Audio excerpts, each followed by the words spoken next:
Eh, anong pangalan nun? Kuya Dod. Kuya Dud? Kamukha ko? Oh, no! Ano ba ang ginagawa nun? Driver din? Oo, nagaluko ko. Nagaluko-luko? Ah, hindi ba nakuluko-luko? Pero kamukha ko. What? Nagaluko-luko saan? Kanino? Ha? Sa mga pasero, nagaluko-luko. Kita ko yun, babato ka. Anong body number nun? Ah, di mo alam? Pero Kuya Dud yung pangalan.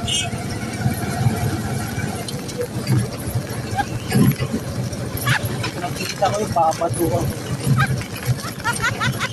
Marami siyang niluloko? Niloko ka niya, wala? Ah, hindi ka pa nakasakay doon? Pangang ko lang yun, ah. Pero pangarap mo makasakay doon. Bakit? Paano pagka sumakay ka doon tapos ikaw naman luko-luko niya? Kaya mo lang? Ako makasakay doon tapos ako luko niya. Papasagi ko mukha niya. Papasagi ko na ano. Lagyan ko ng CD, kagyan mo talaga sa mukha niya. Bakit ka magluko ng tao? Sabihin ko sa kanya, luko-luko.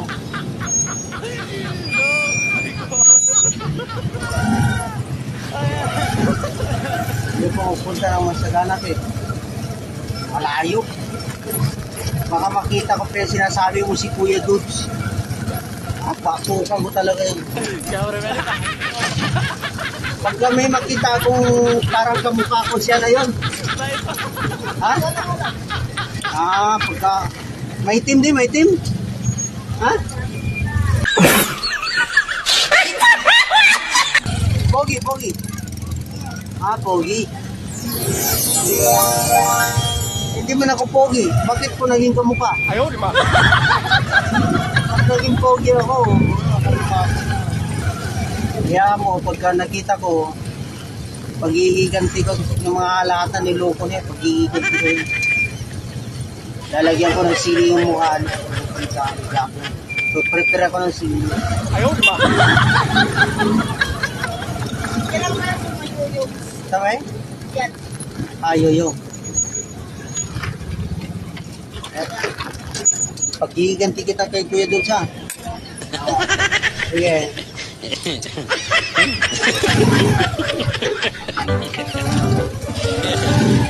Kilala ko ba daw si Kuya Dudes kasi kamukha ko? Marami daw niloloko si Kuya Dudes sa mga pasayro. Baka daw kilala ko kasi kamukha ko daw si Kuya Dudes. Talino yung bata. Hindi lang niya talaga ako mamukhaan kasi naka-ano ko eh, naka-shades ako eh. Kung wala akong shades, siguro makikilala niya ako. Pero, shoutout sa iyo.